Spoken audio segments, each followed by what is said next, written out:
nossos ilustres convidados, os doutores Fabiana Barroso, nossa advogada sempre presente no programa, também o doutor Adriano Soares da Costa, advogado, ex-juiz de Direito e ex-secretário de Gestão Pública de Alagoas. Boa noite para vocês, sejam bem-vindos e feliz ano novo.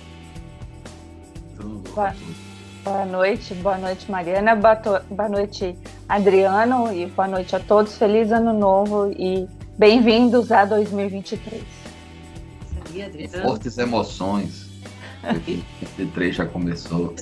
Já começou com tudo, né? Inclusive o tema de abertura, digamos assim, dessa conversa de hoje é: ministro Alexandre de Moraes cancela passaportes e bloqueia contas bancárias dos jornalistas Paulo Figueiredo e Rodrigo Constantino. Lembrando que há menos de uma semana os dois foram censurados pelos seus conteúdos no Twitter também, devido a uma determinação judicial. O que caracteriza o devido processo legal é a observância de procedimentos. Isso é o que dá a garantia de que cada um, eu, Fabiana, Mariana, você que nos assiste, qualquer brasileiro, qualquer brasileira, de terem a sua integridade, a sua incolumidade, o seu direito de ir e vir protegido.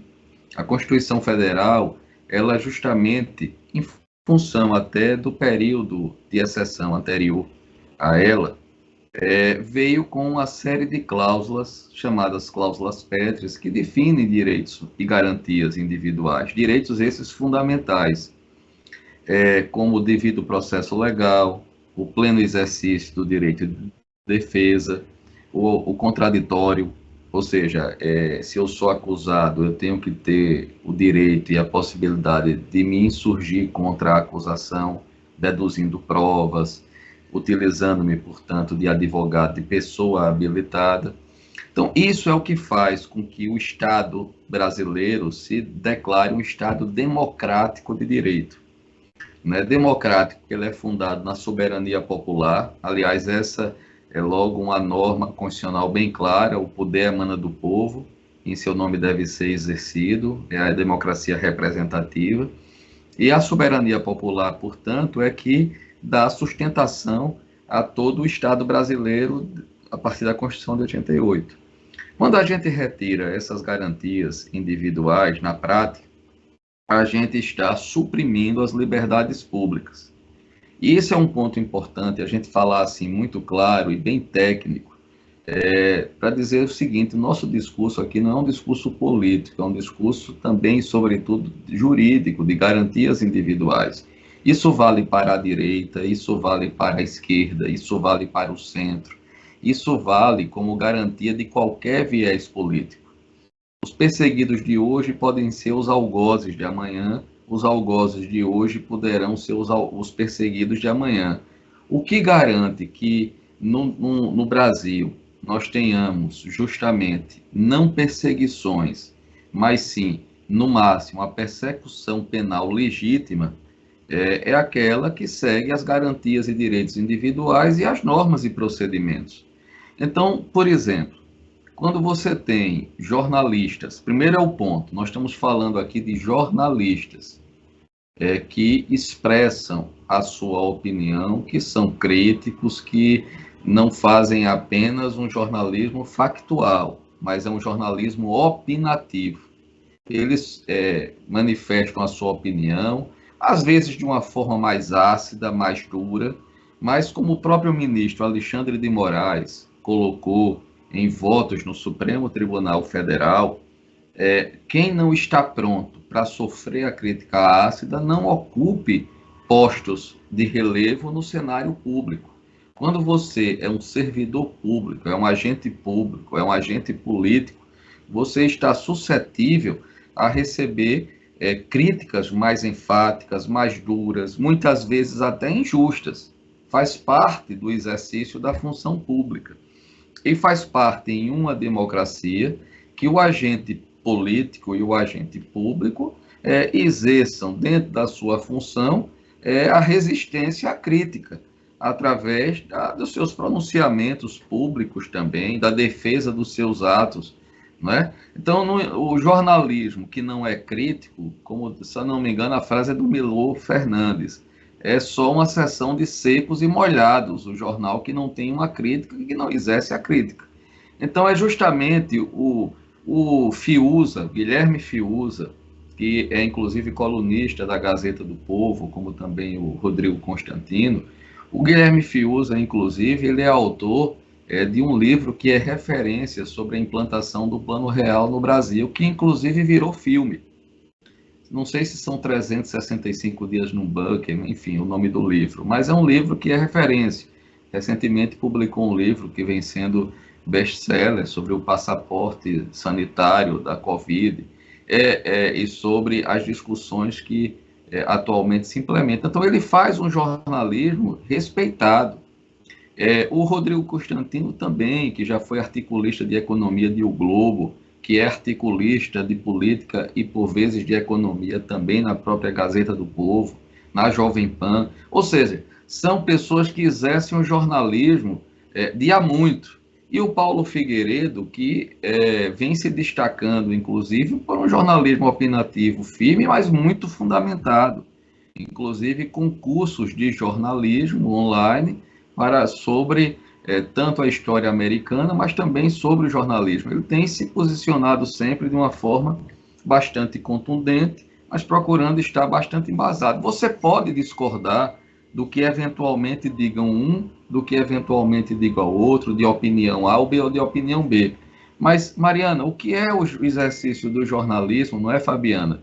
Se não for a emissão de opiniões, que às vezes você concorda, que às vezes você discorda. Estamos falando aqui do jornalismo opinativo, não do jornalismo que reportagem, né, que expõe matérias factuais. Teve até uma notícia aí, uma especulação, porque ninguém sabe o que é verdade, né? Aliás, o ministro Alexandre de Moraes, ele só fala com Metrópolis, praticamente, com o Rodrigo Rangel, que é um jornalista lá de Brasília, e foi dito também que neste mês, possivelmente, os inquéritos seriam finalmente desmembrados e as pessoas que não têm fórum privilegiado deveriam, então, ser remetidos à primeira instância, às investigações. Mas isso não é nem razoável, isso é o que deveria ser. Essas pessoas têm pessoas que estão há mais de 3 anos em inquéritos, sem acesso integral aos autos. Então, cadê as leis que também protegem o cidadão contra o abuso de autoridade, contra a usurpação de função, quanto, né, como o Sebastião Coelho gosta de falar, e eu concordo com ele, que é a lei de tortura, porque se a gente for ler a lei de tortura, a gente vai entender que essas pessoas estão sendo torturadas, sim, alguns fisicamente, como Oswaldo Eustáquio. Então, são graves essas denúncias, tanto que foram denunciados em cortes internacionais e não para. Essas medidas não param. Então, não é só não tem a quem recorrer, é quem vai parar essa tirania, porque isso é tirania, isso não tem nada a ver com lei, não tem mais nada a ver com lei. Quando você suspende as contas e você silencia o jornalismo, você está praticando uma censura futura. Normalmente, nessas medidas, se tem algum link, alguma postagem, alguma matéria jornalística que ela está sendo, digamos assim, violando algum direito ou gerando algum ataque à honra, ou o que for, e por medida cautelar, você manda suspender aqueles links específicos. Inclusive, isso sempre foi uma prática da jurisprudência brasileira.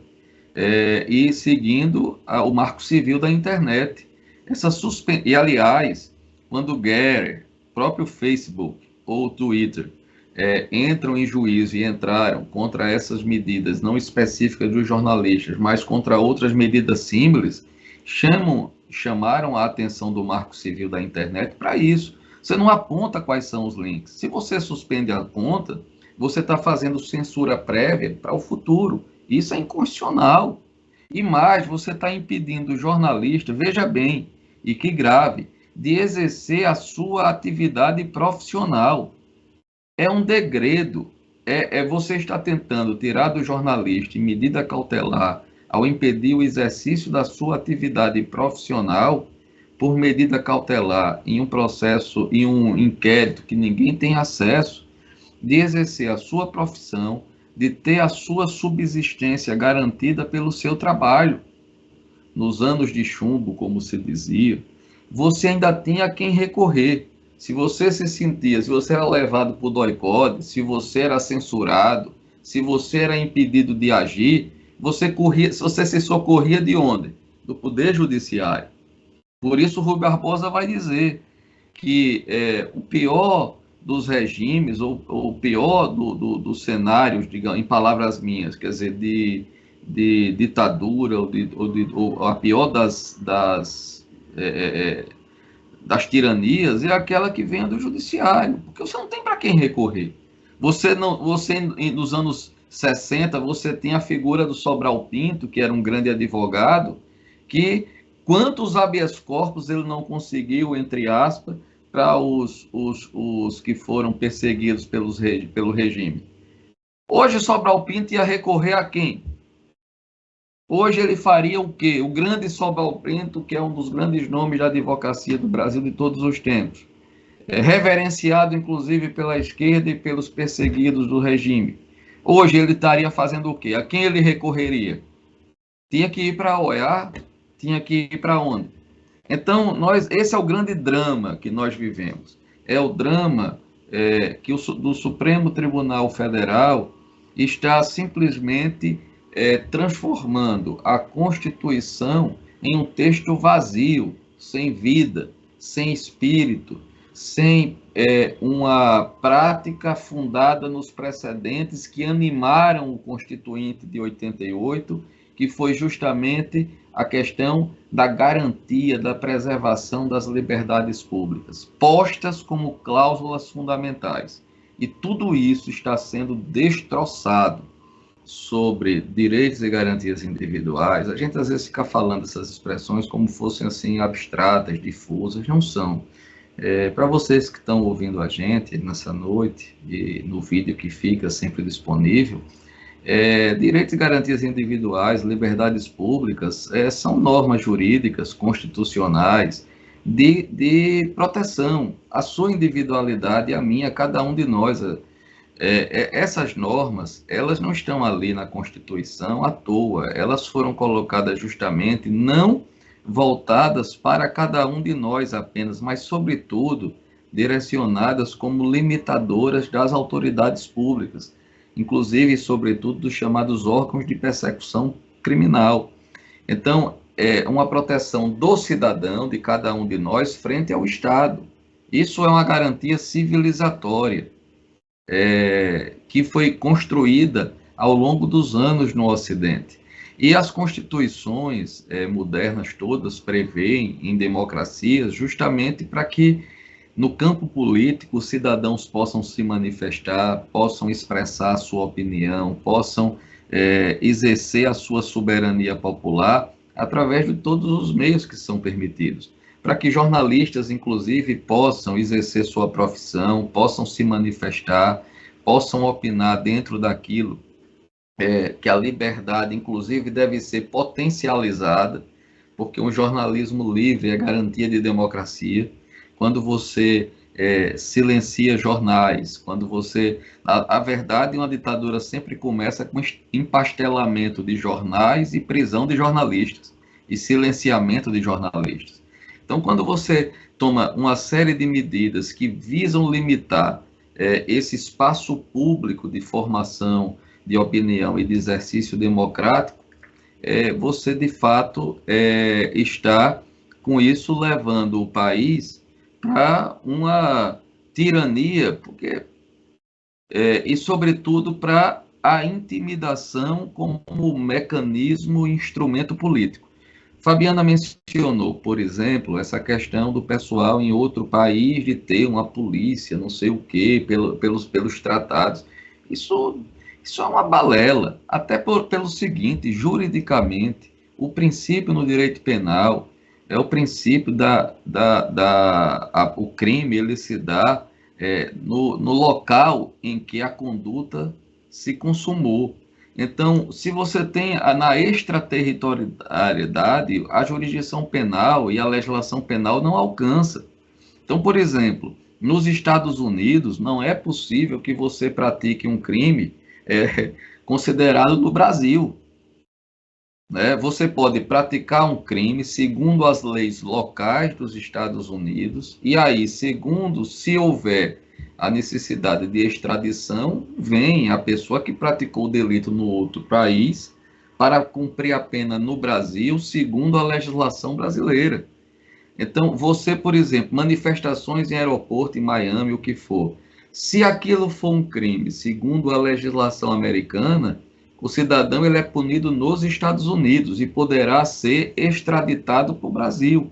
Fora disso, falar por um ato em um outro país, por exemplo, você decretar aqui a prisão, mandar a polícia buscar lá, isso não fere o direito penal, fere tudo que se tem do conteúdo básico de conhecimento de processo penal. É uma barbaridade que foi dita. A sensação que a gente tem é que tem agentes públicos falando com a finalidade apenas de intimidar, de meter medo nas pessoas, de aproveitar o desconhecimento jurídico e dizer, olha, cuidado, porque você pode ser preso. Esse processo intimidatório, feito por agentes públicos, inclusive, mostra muito um viés cultural, ideológico, de tirania, de desprezo pelo cidadão, pela soberania popular, pela liberdade pública. Eu vou só comentar de passagem, esse ato, se não me engano, foi da AGU, que saiu um ato aí permitindo que, em críticas a políticas públicas, aquele que criticou seja acionado. Isso é uma barbaridade, tenho certeza que os juízes federais, porque ações que tais tramitam em primeira instância, juízes federais se oporão a esse tipo de medida inconstitucional, que visa cercear a liberdade de expressão e as garantias e direitos individuais. Ainda há juízes no Brasil. Então, eu quero só finalizar dizendo a cada um de vocês o seguinte: a gente precisa acreditar nas nossas instituições. Eu espero que o Congresso Nacional, que vai tomar posse em fevereiro, equilibre novamente a relação entre os poderes e tenha um papel de defesa na sua área da Constituição, da democracia, das liberdades públicas.